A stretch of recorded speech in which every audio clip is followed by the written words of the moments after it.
ሎዝዬ ምንድነው?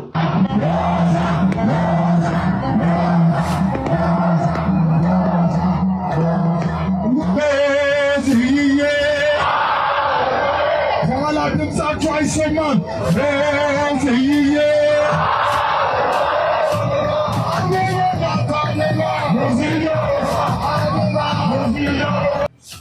ሎዛ ኢቨንቶች ዝም ሊባል አይገባም። ትዝታው ሳሙኤል ወደ ባህር ዳር ሊሄድ ነው እያለን ነው። እስኪ አንዴ ሰምተነው እንመለስ።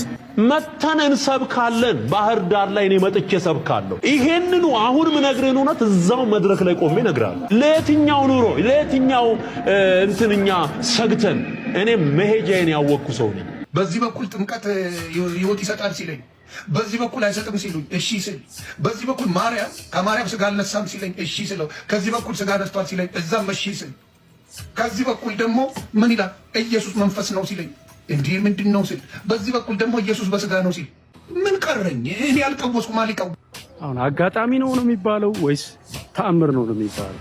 ገርዛሪ አስተሪዮ ማርያም ላከብር እዚህ አያት ገመና የማርያም የሚባል አካባቢ መጥቼ የገጠመኝን ነገር ነው ምንም ሳልጨምር ሳልቀንስ ዲኮር ሳላረግ ነው የምነግራችሁ። እስቲ ስሙና ከቤተ ክርስቲያን ወጣ ብዬ ዳር ላይ ቁጭ ብዬ ነው ያወራው ያለሁት። ይድረስ እጅግ ለምንወድ ለምናከብርህ መምህራችን መምህር ዘማርያም ይሁን ደውዬ ወይም ጽፌ ይህንን አስተያየትና ጥያቄ ማድረስ እችላለሁ። ነገር ግን በቪዲዮ በእንዲህ ያለ መልኩ ቢቀርብ በርካታ መሰል አስተያየቶች በኮሜንት ቢሰነዘሩ የሁኔታውን የጥያቄውን መብዛት ተመልክቶ መምህራችን ሊያጤነው ይችላል ብዬ ስላሰብኩ እንዲህ ላቀርበው ወድጃለሁ። አቤቱ ደግሰህ አልቋልና ከምድርም ፍቅር ጠፍቷልና ትዝታው ሳሙኤል ወደ ባህር ዳር ሊሄድ ነው እያለን ነው። እስኪ አንዴ ሰምተነው እንመለስ። እናንተ ግን ሁላችሁም ይሄንን ቪዲዮ ከ30 ጊዜ በላይ ኮፒ ሊንክ አድርጉ። መተን እንሰብካለን። ባህር ዳር ላይ እኔ መጥቼ ሰብካለሁ። በሕያው እግዚአብሔር ፊት እምላለሁ። እግዚአብሔር በር ይከፍታል። መጥቼ አገለግላለሁ።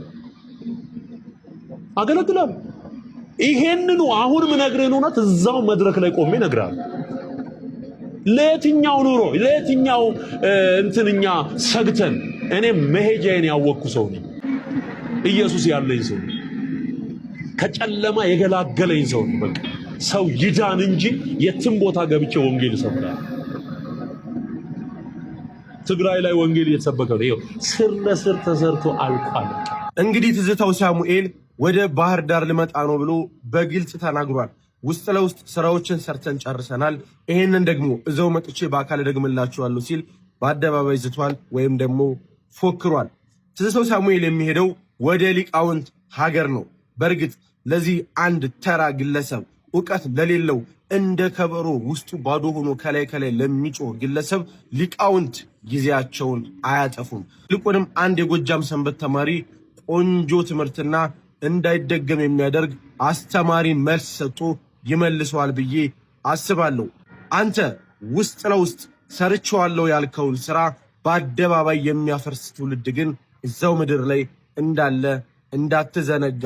ትዝታው ሳሙኤል ምናልባትም ቆንጆ ትምህርት የምታገኝበት ጉዞ እንደሚሆን እተማመናለሁ። ይድረስ እጅግ ለምንወድ ለምናከብርህ መምህራችን መምህር ዘማርያም ይሁን ደውዬ ወይም ጽፌ ይህንን አስተያየትና ጥያቄ ማድረስ እችላለሁ። ነገር ግን በቪዲዮ በእንዲህ ያለ መልኩ ቢቀርብ በርካታ መሰል አስተያየቶች በኮሜንት ቢሰነዘሩ የሁኔታውን የጥያቄውን መብዛት ተመልክቶ መምህራችን ሊያጤነው ይችላል ብዬ ስላሰብኩ እንዲህ ላቀርበው ወድጃለሁ። እንግዲህ ከሰሞኑ መምህራችን የተለያዩ አካላትን ስማቸውን ጭምር በመጥቀስ የውይይት ጥሪ በማቅረብ የቤተ ክርስቲያናችንን ትምህርታዊ እውነቶች ለመግለጥ ፍላጎት አሳይቷል።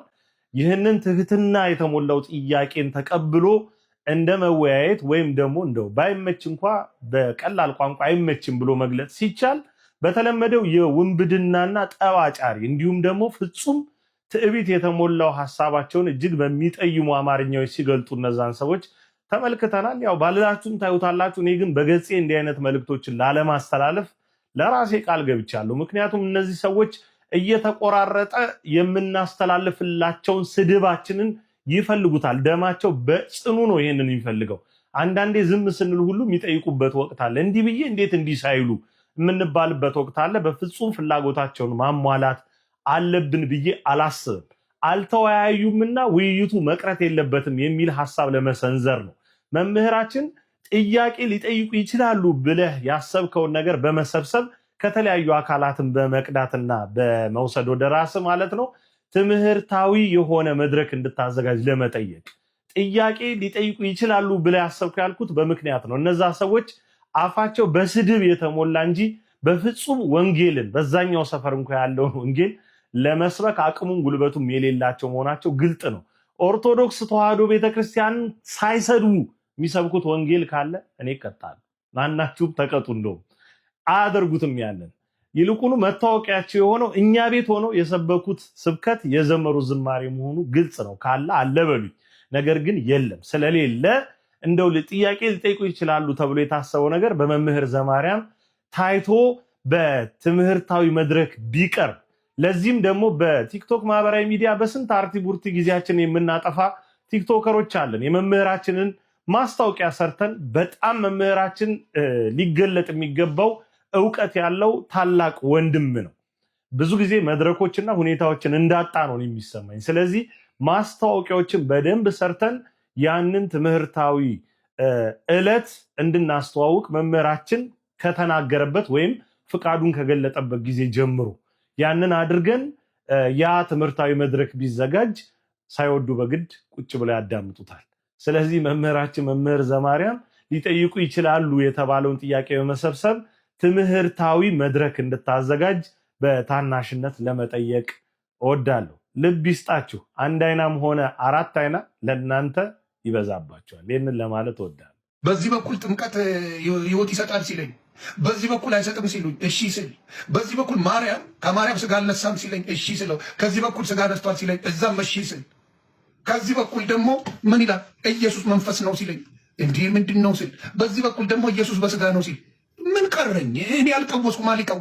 ይህ ቪዲዮ የሰራሁበት ምክንያት በነገራችን ላይ ዮናስን ለመተቸትም ለመንቀፍም ለማሞገስም ለማወደስም ሳይሆን ነገር ግን እረፍት የፉከራ ጉዳይ እንዳይደለ ማለት ነው። ይህ ማረፍ ምንድነው? በአንደበታችን በጣም ኮንፌስ በማድረግና በማውጅ በመጮ የምንገልጸው ሳይሆን ማረፍ በአስተምሮ ወጥነት የሚገኝ ነገር ደግሞ ወጥ በሆነ አስተምሮ ላይ መደገፍ የሚያመጣው ነገር ወጥ የሆነውን የተመሰከረለት ትምህርት ላይ ዲፔንድ የመሆን እሱን ኮንፌስ የማድረግ በእርሱ ላይ የማረፍ ጉዳይ እንጂ የሆነ የለም አንድ ነገር ተርሚኖሎጂውን ብቻ አውቀ ነው ምንድነው የሆነ ጥቅስ ይዘን ቀጥታ ኮንፌስ ስላደረግነው አርፈናል ማለት አይደለም። እረፍት የሚገኘው በአስተምሮ ወጥነት ውስጥ እንደሆነ አመላካች ነው። በነገራችን ላይ የዮናስ ህይወት የሚነግረን ይሄን ነው። የዮኒ ማኛ ህይወቱ የሚነግረን ይሄን ነው። በነገራችን ራሱም የተናገረው ስለሆነ ማለት ነው። እየነቀፍኩት አይደለም። የሆነ የተለየ ሚስጥር እያወጣው ሳይሆን ራሱ ከሚነግረን ነገር የምንረዳው ነገር እንዲህ ብዙ አይነት ነገር ውስጥ የመግባቱ ምንድነው ያለማረፍ ምልክት ነው። ማረፍ ግን በእንትን አይገኝም ማለት ነው። ዝም ብሎ የሆነ ነቢይ ስለጸለየልን የሆነ ቀን ስላወጅ ነው ሳይሆን ወጥ በሆነ አስተምሮ ላይ ማረፍ ነው። ለዛም ነው ቅዱሳት መጽሐፍት ማይዘው ለጤናማው አስተምሮ ለሚባሉ መጽሐፍ ቅዱስ እንደሚነግረን ሳውንድ ለሆነ ዶክትሪን በጣም ሰዎች ዋጋ የከፈሉበት ትልቅ እንደ ቅዱስ አትናቴዎስን የመሰሉ አባቶች ዋጋ የከፈሉለት፣ እንደ ቅዱስ ቄርሎስ ዋጋ የከፈሉለት ትልልቅ አባቶች ማለት እና አግናጤዎስ መጥቶላ አንበሳ የምንላቸው አባቶቻችን ከፍተኛ ዋጋ የከፈሉለት የህይወትም የመንከራተት የስደት ዋጋ ሁሉ የከፈሉት እነ ቅዱስ ጳውሎስን የመሰሉ አባቶች የህይወት ዋጋ የደብዳቤ ዋጋ ሁሉ የከፈሉልን ወደ 14 እኮ መልእክት ያስቀመጡልን። ምክንያት ለምንድን ነው? ሳውንድ የሆነ ዶክትሪን ላይ እስካላረፈን ድረስ ልባችን አታርፉም ማለት መቅበዝበዝ መንጠራወዝ በጣም ሊይዘን ይችላል ማለት ነው። ስለዚህ አንድ ሰው በጣም ዋንደሪክ ሲያደርግ ምንድነው ሲንከራተት ሲንጠራወዝ ማለትም ሲንከራተት ሲንጠራወዝ ኖት ኦንሊ ምንድነው በአካል ብቻ አይደለም በሐሳብ መንከራተት ካያችሁበት ያለማረፍ ችግር ነው ማለት ነው። ለዛም ነው ስለምንካፈለው መዳን ጽፈላችሁ ዘንድ እኮ ነበር ሐሳቤ ያለው ይሁዳ እኮ ስለምንካፈለው መዳን ጽፈላችሁ ብዬ ነገር ግን አንድ ነገር የግድ አለኝ። ምን ማለት ነው? ለቅዱሳን አንድ ጊዜ ፈጽሞ ለተገለጠ ሃይማኖት እንድትጋደሉ ጽፈላችሁ ዘንድ ግድ ሆነብኝ። ስለዚህ አጥብቃችሁ እሱን ያዝ። ለምን ለቅዱሳን አንድ ጊዜ ፈጽሞ የተገለጠው እዚህ አሁን ተርሚኖሎጂውን ስታዩት በደንብ አድርጋችሁ ቃላቱን ስታዩት ለቅዱሳን ነው የተገለጠው በቅዱሳን አማካኝነት። አንድ ጊዜ ደግሞ በፍጹም ሁኔታ የተገለጠው ላይ እሱ ላይ አጽንኦት እንዲትይዙ ምክንያቱም ወጥ በሆነ ደግሞ ከሰማይ በተገለጠ ወጥ በሆነ ትምህርት ላይ ያለን እምነት ነው ማረፍን ወደኛ ህይወት የሚያመጣው እንጂ አረፍ ያለው ምናምን ስላለን የሚመጣ አይደለም። አንዳንድ ሰው አረፍ ያለው እያለ የረፍት ነገር አይታይበትም። በጣም ጨዋሂ ተሳዳቢ በጣም አግሬሲቭ ሊሆን ይችላል። ይሄ ምንድነው የሚያሳየን ማለት ነው? ማረፍ በፉከራ ሳይሆን ማረፍ በአስተምሮ ላይ እንደሆነ የሚያሳየን ነው። ቅዱስ ጳውሎስ ብርሃነ ዓለም በዕብራውያን ምዕራፍ 13 ቁጥር 7 ላይ የሚነገረን የእግዚአብሔር ቃል የተናገሯችሁን ዋነኞቻችሁን አስቧቸው፣ የሃይማኖታቸውን ፍሬ እያያችሁ በእምነታቸው ምሰሏቸው፣ ምክንያቱም ኢየሱስ ክርስቶስ ትላንትናም ዛሬም ለዘላለም ያው ነው።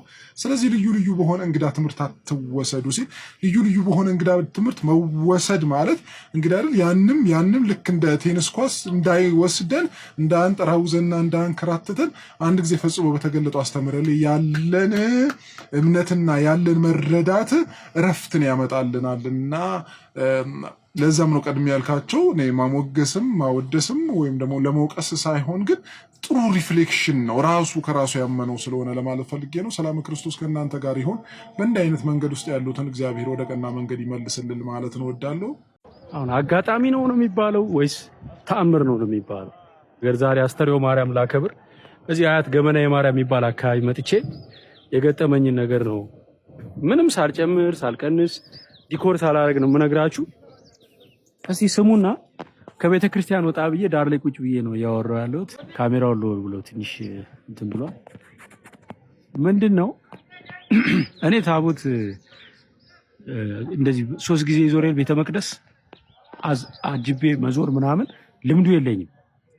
አንድ ቦታ ቆሜ መዘመር ነው ዞሮ እስከሚጨርስ ማለት ነውና ዛሬ ውስጤ በቃ አብረ ዙር የሚል ስሜት ተሰማኝና ከዛ በኋላ ጫማዬን አውልቄ በረንዳው ላይ ወጣው።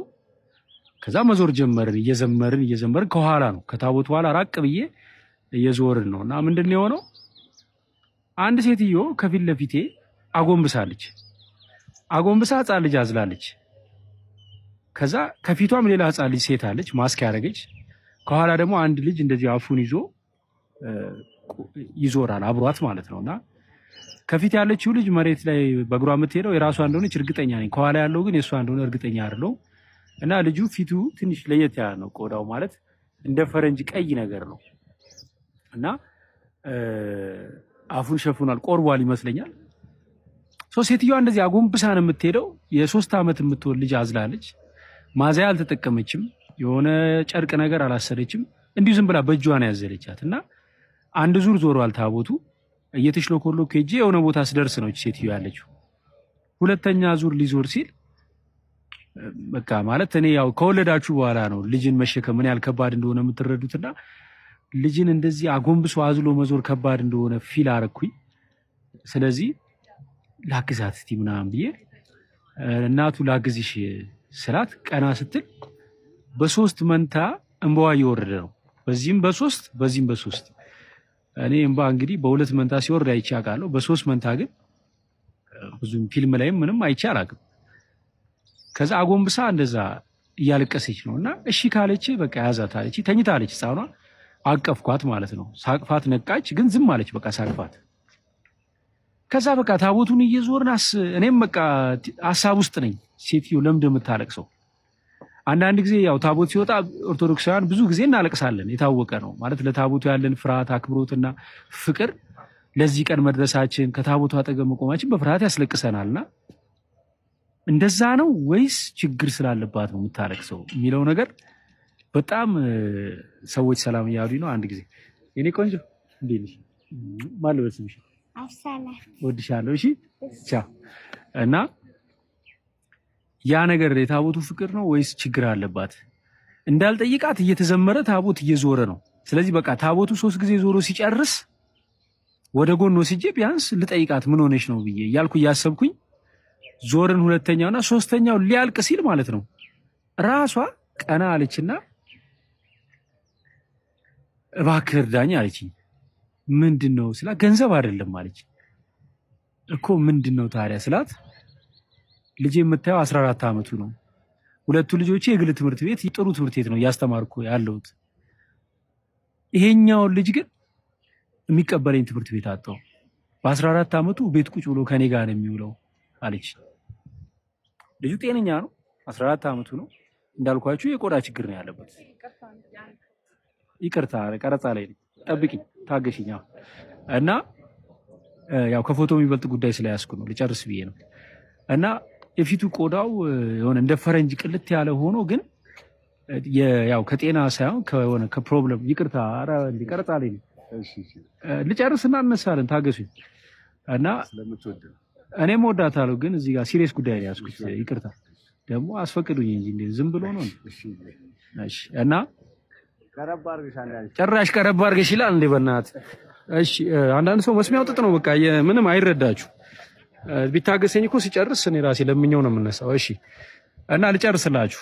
ሶ ምንድነው የቆዳው ቀለም ቀይ ነው፣ አበሻ ነው፣ ግን ቶታሊ ፈረንጅ አይደለም። ትንሽ ግን ወደ ፈረንጅ ወሰድ ቀላ ያደረገ ጠቆር ነገር አለ ፊቱ ላይና ያንን እሺ፣ ችግር የለም። ያንን ቆዳው እንደዛ ስለሆነ ይሄ ልጅ ትምህርት ቤቶች ይሄ ልጅ ሊያስተምሩት ፍቃደኛ አሉ። ማይገርም ልጆች ላይ ይተላለፋል ብለው ፈርተው ይሁን ምን ይሁን አይታወቅም። የሕክምና ወረቀት አለው፣ የሚተላለፍ በሽታ አይደለም። የ14 ዓመት ልጅ ይዛ ትምህርት ቤት አልገባ፣ በቤት ቁጭ ብሏት አዲስ አበባ መሀል ከተማ እህቶቹ ታናናሾቹ እየተማሩ እሱ ቤት ቁጭ ብሎ ነው የሚውለው። ስለዚህ በሶስት መንታ እያነባች ታቦቱን እመቤታችን የምትማጸነው ለካ ለልጇ ትምህርት ቤት ለማግኘት ሌላ ምንም ነገር አለ የፈለገችው። እና እኔ ምንድነው ስልኳን ልንገራችሁ፣ ትምህርት ቤት ዳይሬክተሮች ካላችሁ፣ የትምህርት ቤት ባለቤቶች፣ ይሄ ልጅ እንደማንኛውም ኢትዮጵያዊ መቼም ነገ ጠዋት የት እንደሚደርስ ምን ይታወቃል? ነገ ጠዋት እኮ ትልቅ የትምህርት ቤት ዳይሬክተር ሊሆን ይችላል፣ መምህር ሊሆን ይችላል። ይሄ ልጅ ራሱ የብዙዎችን ህይወት የሚቀይር ልጅ ሊሆን ይችላል። ግን ቆዳው ከሌሎች ስለተለየ ብቻ እንዴት ትምህርት ይከለከላል? እረዳችኋለሁ። ያው ትምህርት ቤቶች ይሄን የሚያደርጉት ከኛ ከወላጆችም ተጽዕኖ ነው። እኛ ወላጆች አንዳንድ ጊዜ ጨካኝ ነን። ልጄ ከእንዲህ አይነት ልጅ ጋር እንዴት ቁጭ ብሎ ይማራል እንላለን። አካል ጉዳተኛ ሲሆን፣ በዊልቸር የሚሄድ ልጅ ሲሆን ልጆቻችንን እንዴት እዚህ ክፍል አምታችሁ ታስተምራላችሁ እንላለን። ግን ይገርማል። በልጅ የሚመጣ ነገር ማንም ላይ ሊመጣ ይችላል። ከ3 ዓመቱ በኋላ ነው እንደዚህ ሆኖ ብላኛለች እናቱ። በልጅ አትፈተኑ እና በልጅ ደግሞ አንጨክን እባካችሁ። ይህን የምታዩ ዳይሬክተሮች፣ የትምህርት ቤት ባለቤቶች ስልኳን ልንገራችሁና ደውሉላት።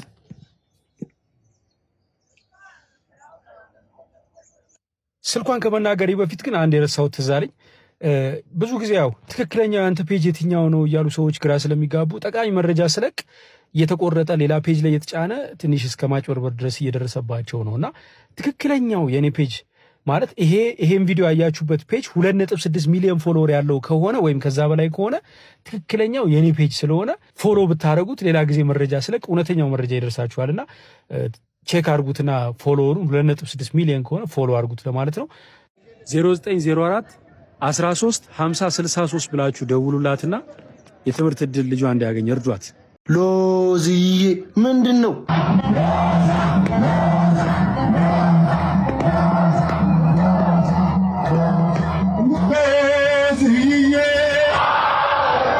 ከኋላ ድምፃችሁ አይሰማም።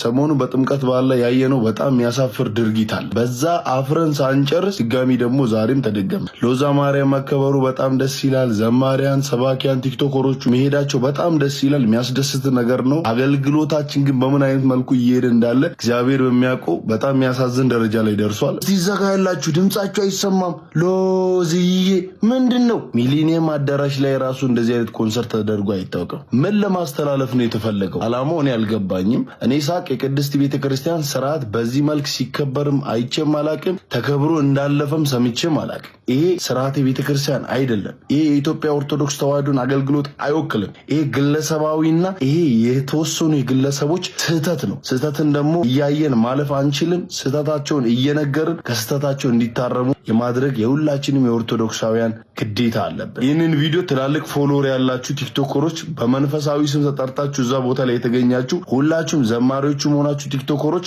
ይህንን ቪዲዮ ከአካውንታችሁ ስር ቶሎ ብታጠፉ የተሻለ ነው። ምክንያቱም እናንተንም አይመስልም ቅድስት ቤተክርስቲያናችንን ስሟንና ስርዓቷን የሚያጠፋ ስለሆነ። ሎዛ ኢቨንቶች ዝም ሊባል አይገባም። በዚህ ጉዳይ ላይ እኔ እስከዛሬ ሐሳብ ሰጥቼ አላቅም። አሁን ግን ይበቃል። ቤተ ክርስቲያንን ከቅዱስ ያሬድ ዜማ አውጥቶ ከቅዱስ ያሬድ ላህይ ከቅዱስ ያሬድ ወዝ አውጥቶ ወደ ኮንሰርት ሲወስዳት እያየን ዝም ልንል አይገባም።